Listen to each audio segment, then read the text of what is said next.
Europe 1 matin. Allez, place à votre page culture. Plaisir de lire, joie de redécouvrir. Sébastien de Bordenave, le vendredi. Alors, généralement, avec Nicolas Caro, Oui. il nous choisit un classique de la littérature. Vous faites pareil, vous, avec un classique de la BD ce matin.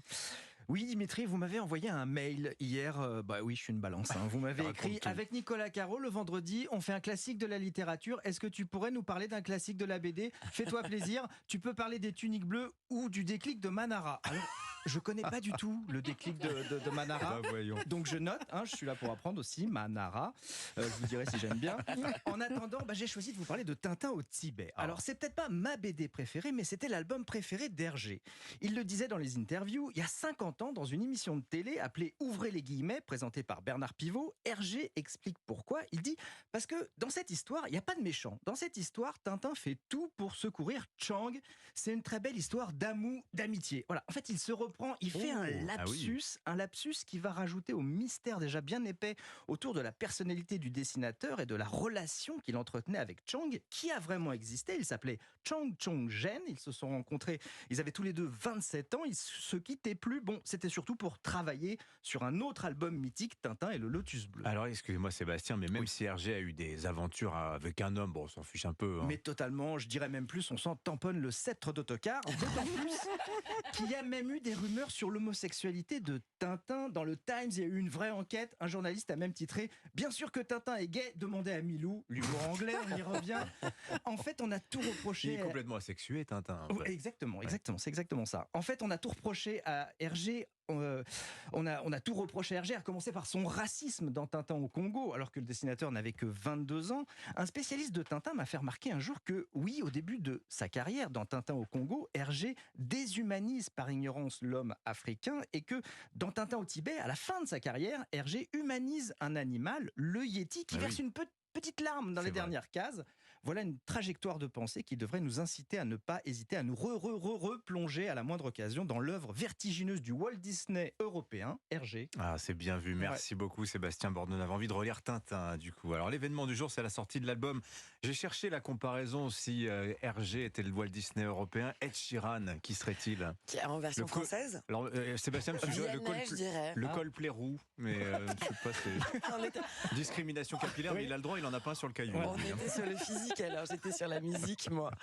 En effet, aujourd'hui, Ed Sheeran publie son très attendu nouvel album, alors qu'il vient de remporter d'ailleurs son procès au civil à New York, où il était poursuivi pour plagiat du célèbre titre Let's Get It On de l'américain Marvin Gaye.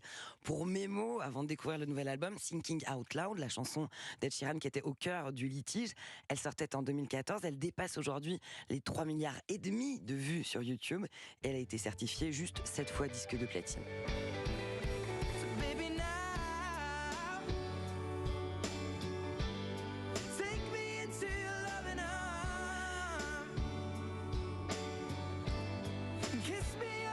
Quelqu'un veut danser? Alors moi j'entends Marvin Gaye. On danse déjà dans le studio. Je ne pense qu'à ça. La justice vient de trancher, Dimitri. Ne Je remuez suis pas pas le d'accord. couteau dans la plaie. Le nouvel album du musicien Ed Sheeran, qui autoproduisait son tout premier disque à l'âge de 13 ans seulement. Cette fois, il s'appelle Subtract. Il s'agit de son 6e album studio, dernier volet de sa série intitulé avec des signes mathématiques. Le précédent, il s'appelait Divide.